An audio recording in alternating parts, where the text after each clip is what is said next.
Beaucoup sont ceux qui ont compris que plusieurs sont les raisons de ne jamais soutenir Soro Guillaume ni croire en sa personne. Un malfrat a toujours un plan secret qu'il déploie au moment opportun. Guillaume Soro Kibafori est né le 8 mai 1972 à Ferkessé-Dougou. Dès l'âge de 27 ans, il opte pour la violence et commence ses premiers pas dans la rébellion qui fragilise depuis lors mon beau pays, la Côte d'Ivoire. 24 décembre 1999, coup d'État contre le pouvoir Henri Konan Bédié par Alassane Dramane Ouattara et Soro Guillaume. 19 septembre 2002, coup d'État contre le pouvoir du président Laurent Gbagbo, tentative de prise de pouvoir par les rebelles avec à sa tête Soro Kibafori Guillaume. 14 octobre 2002, déclaration officielle du mouvement des rebelles MPCI dirigé par Soro Guillaume. 27 octobre 2002, Soro Guillaume exige dans l'accord de Lomé l'intégration des rebelles au gouvernement du président Laurent Gbagbo.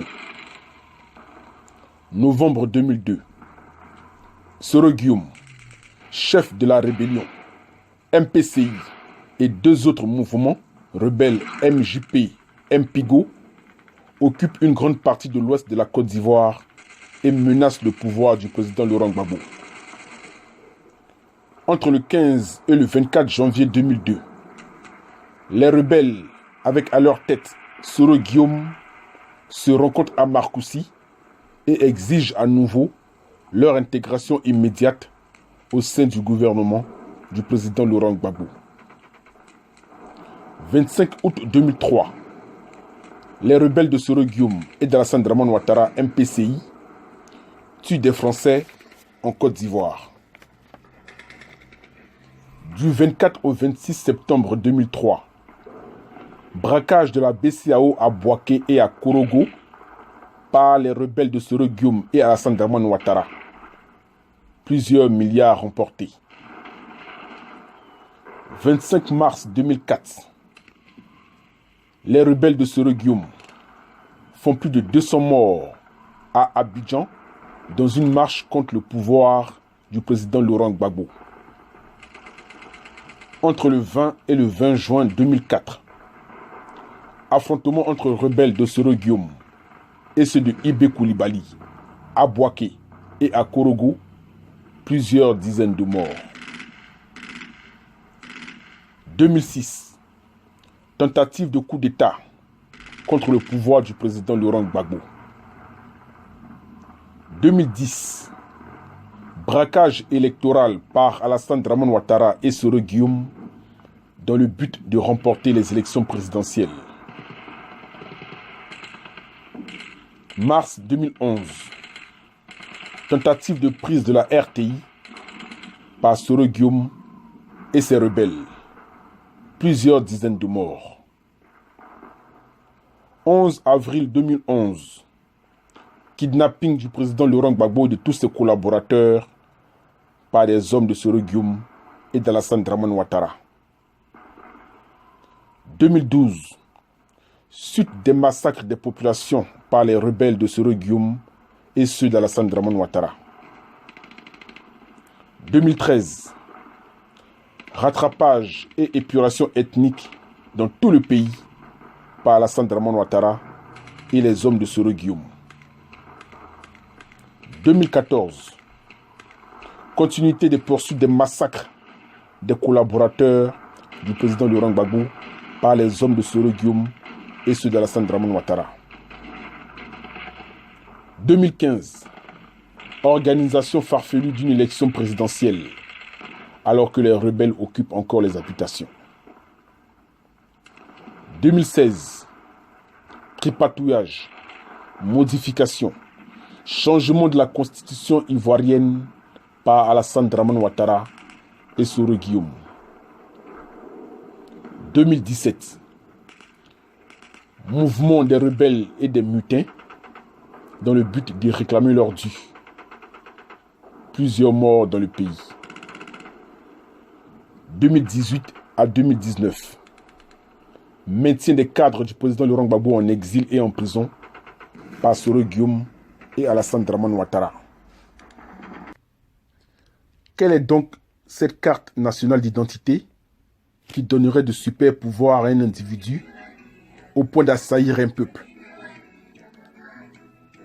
Est-ce parce qu'un tueur est autochtone que cela nous éloigne des vertus cardinales?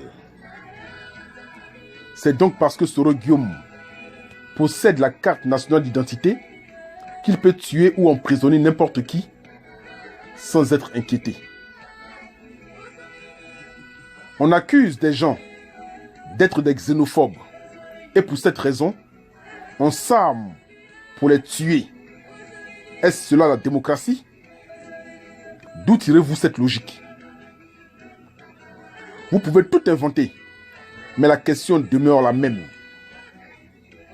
Nous voudrions ici que les Ivoiriens viennent nous convaincre en nous démontrant mathématiquement, mystiquement, spirituellement, psychologiquement, démocratiquement, politiquement et juridiquement pourquoi Soro Guillaume devrait être épargné de la justice ivoirienne. Qu'il nous démontre pourquoi cet assassin devrait être exempté de poursuites judiciaires en Côte d'Ivoire. Des gens demandent à tous les Ivoiriens de pardonner à Soro Guillaume pour la simple et bête raison qu'il est ivoirien. Mais est-ce que pardonner à Soro Guillaume veut dire qu'il ne doit pas répondre de ses actes? Pardonner à Soro Guillaume est une chose, mais passer devant la justice en est une autre. Poussons ce raisonnement un peu plus loin. Donc, si nous comprenons bien, la carte nationale d'identité ivoirienne donne tous les droits et représente un permis de port d'armes pour certains. Je ne crois pas et je ne pense pas.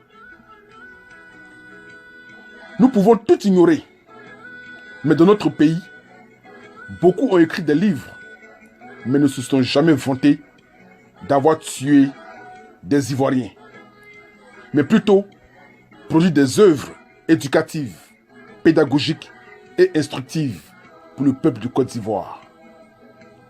Par contre, fier d'avoir commis des actes ignobles, Soro Guillaume lui revendique sa rébellion en commercialisant son bouquin qui détaille ses meurtres. Sur la liste des auteurs de crimes contre l'humanité en Côte d'Ivoire, figure le nom de Soro Kibafori Guillaume, l'ennemi public numéro 1. Ivoiriennes, Ivoiriens, ressaisissez-vous. Ne soyez pas naïfs. Vous qui avez la mémoire courte, vous qui voulez laver l'image de Soro, vous reconnaissez-vous en sa personne? Trouvez-vous éducatif son parcours?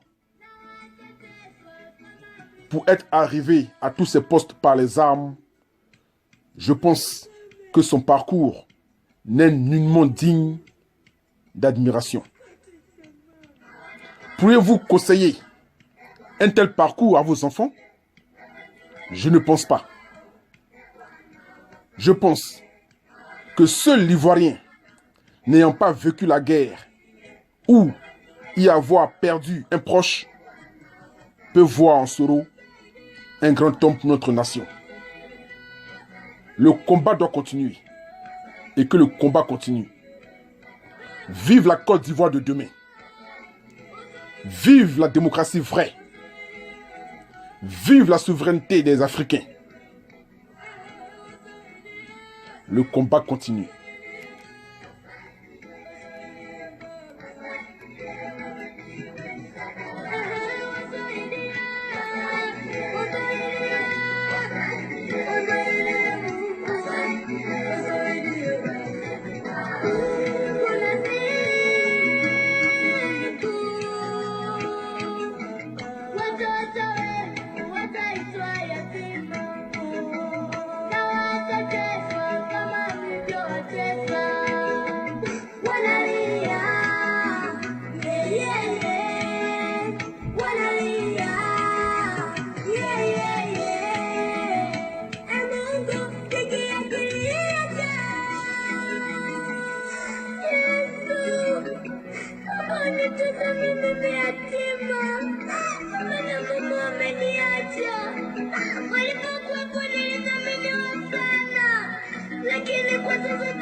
Dios quien